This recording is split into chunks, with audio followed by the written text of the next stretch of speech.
Hey everyone, welcome back to the channel. Today we will be taking a look at Iron Maiden's Flight 666 Concert Blu-ray.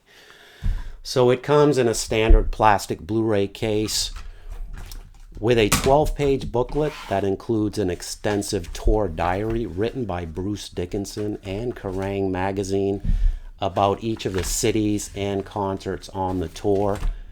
And the booklet also includes several band photos, the set list and credits, and even the band's flight itinerary for the damn tour. Stick around until the end and I will display the full set list for this concert. So Iron Maiden are one of those bands that I have actually grown to like more and more with each passing year and new album. It was their more progressive sounding early 2000s albums like Brave New World and Dance of Death that really ignited my passion for this band again and enticed me to buy every new album and attend every tour I could since. To this day, Iron Maiden are still putting out great new music and playing killer live concerts with the same classic lineup, plus long-term member Janet Gers on third guitar. Flight 666 is a fascinating 2-hour documentary that takes you behind the scenes of Iron Maiden's globetrotting Somewhere Back in Time world tour of 2008. This was not just your average tour either, in more ways than one. For starts, Iron Maiden frontman Bruce Dickinson came up with the idea of using a customized jumbo jet to carry the band, crew, and equipment to all of the stops on the tour. Oh, and he also piloted the damn thing, a massive Boeing 757 that was appropriately christened Ed Force One after their endearing mascot, Eddie. I mean, what a sight this must have been to see this plane with a huge Iron Maiden logo and pictures of Eddie emblazoned all over the side of it touch down at your local airport.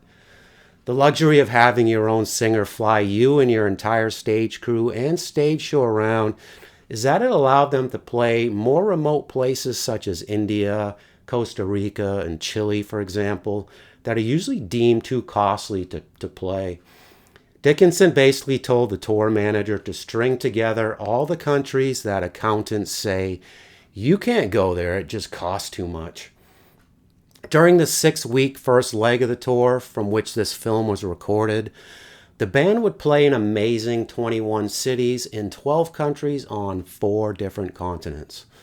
The Somewhere Back in Time World Tour revisited Iron Maiden's ancient Egyptian-themed World Slavery Tour stage set of 84 to 85.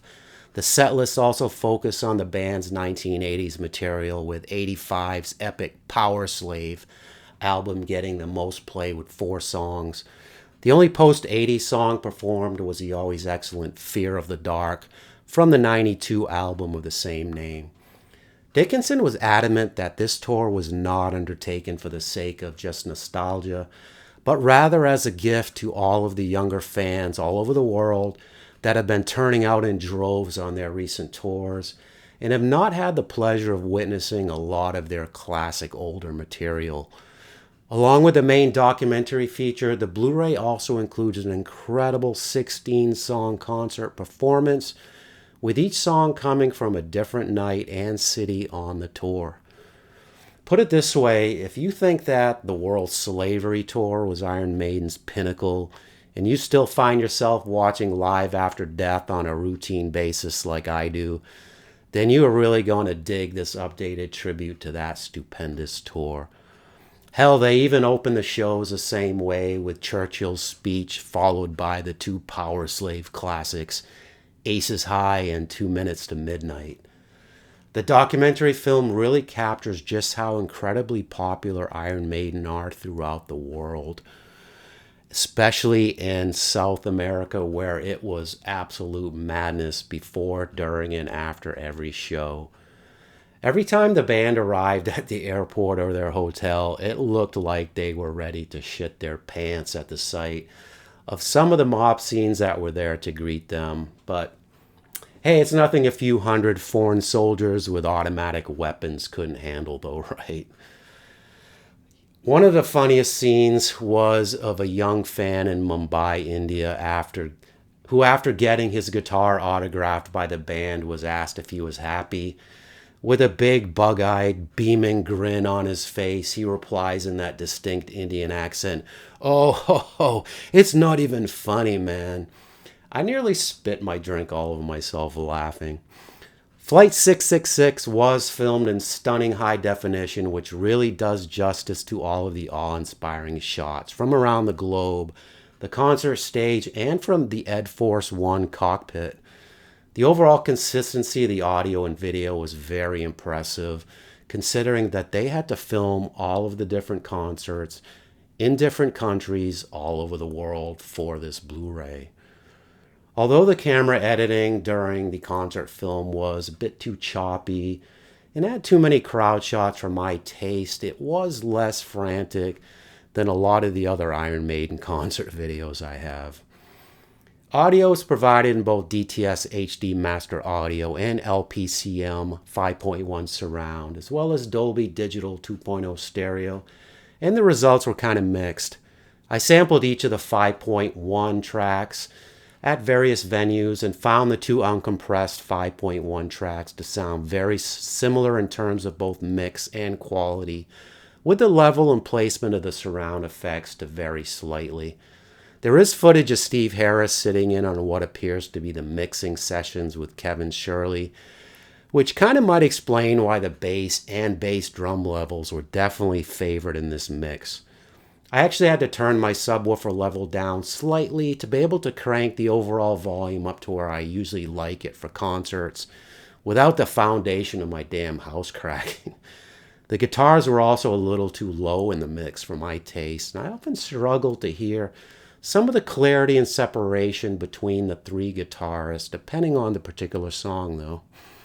These are minor quibbles, though, considering that the undertaking it must have been to get good audio and video recordings at all these different venues. The Blu-ray producer deserves some high praise, though, for providing both a documentary film option and concert-only option to choose from in the menu. I'm not likely to watch a documentary more than once or twice, but I've already watched the concert about 10 or 12 times since buying it. So it's nice to be able to get right to the meat and potatoes when you want to. The set list shown here featured 16 songs filmed in 16 different cities around the world, and the total concert runtime was 103 minutes.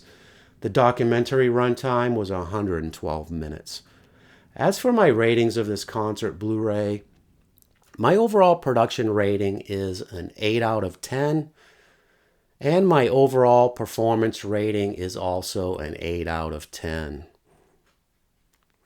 So although I prefer my concert videos to be filmed as a single concert at a single venue under ideal recording conditions, with a full-blown stage show perfectly filmed, I can certainly appreciate the purpose of and the effort that went into bringing us this magnificent Flight 666 documentary and concert film from Iron Maiden to their fans all over the globe.